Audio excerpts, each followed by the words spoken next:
Bonjour Frandroid, ceci est un test d'application.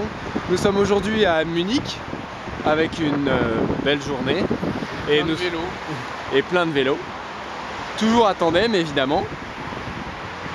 Et nous sommes en balade.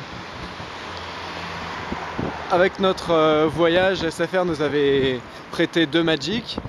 L'idée était aussi, et avec ces téléphones, SFR nous avait aussi prêté leur nouvelle application SFR Fine & Go, récemment sortie sous Android.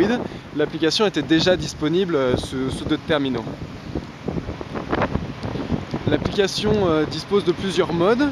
Il faut savoir que nous l'utilisons dans un environnement assez spécial qui est le vélo.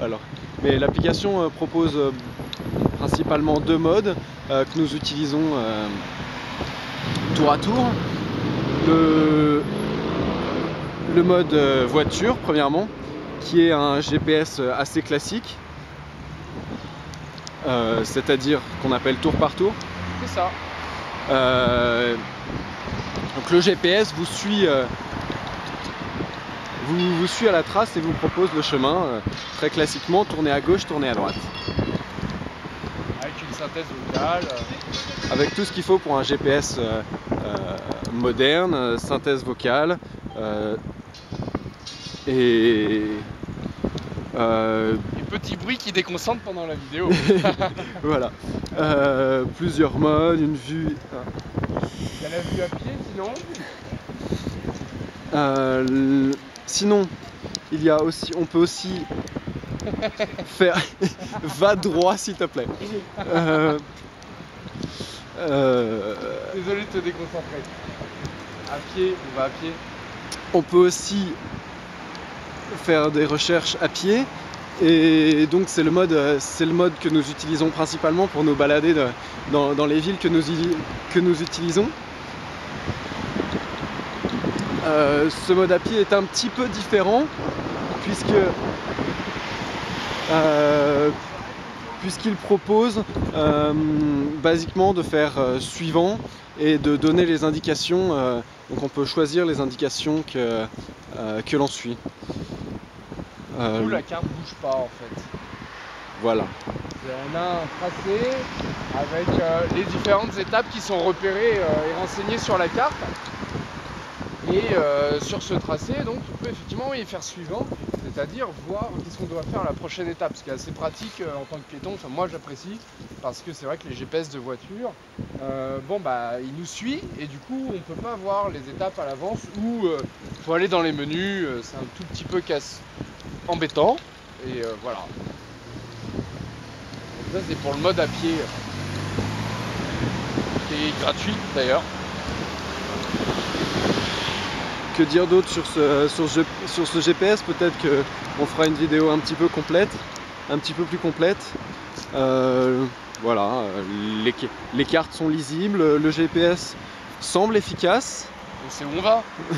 On sait où on va. Bon, alors c'est que c'est efficace. Et est-ce que tu veux ajouter quelque chose sur ce premier shot, Pierre-Olivier? À propos de SFR Fine & Go, la synthèse vocale est agréable. Pour avoir essayé plusieurs autres logiciels de GPS, c'est vrai que certains dépendent de TTS, qui est correct, mais qui n'est pas non plus le truc le plus fou de la Terre. Donc là, c'est assez sympa. Les différents menus sont clairs. On a aussi la possibilité de retrouver les lieux récents. Il y a un certain nombre de points d'intérêt qui sont renseignés dans les villes, comme le gros bonhomme blanc là-bas. Non, c'est pas un point d'intérêt? Non, bon, d'accord. Mais il y avait une statue, enfin t'as pas montré à la vidéo. Si, j'ai montré la statue à la vidéo. Ok, et donc oui, des points d'intérêt qui sont renseignés, qui sont les stations essence, les restaurants, les lieux culturels, etc. Donc ça c'est vrai que, alors vous ne ferez pas chez vous griller les feux, c'est pas bien, hein, c'est juste parce que je regardais pas. Les points d'intérêt sont vraiment sympas, complets, etc. Et ont l'avantage d'être connectés à une base de données sur internet qui peut donc se mettre à jour rapidement sans que vous ayez vous à mettre à jour votre téléphone d'une façon ou d'une autre, comme c'est le cas avec la plupart des terminaux. Bon voilà, moi c'est globalement ce que j'avais à rajouter sur SFR Find & Go qu'on utilise assez souvent dans les grandes villes. L'infotrafic aussi est présent en option. Ouais.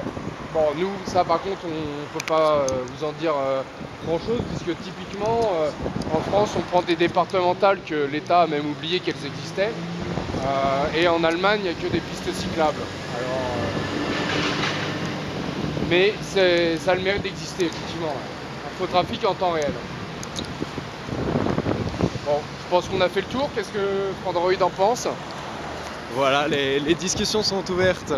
En tout cas, nous, on profite de Munich encore, on repart demain. A priori, notre prochaine étape, c'est Vienne, que l'on devrait... manger des saucisses. et dans laquelle on devrait être en fin de la semaine prochaine, on va dire. Bye bye, Frandroid. Bye bye.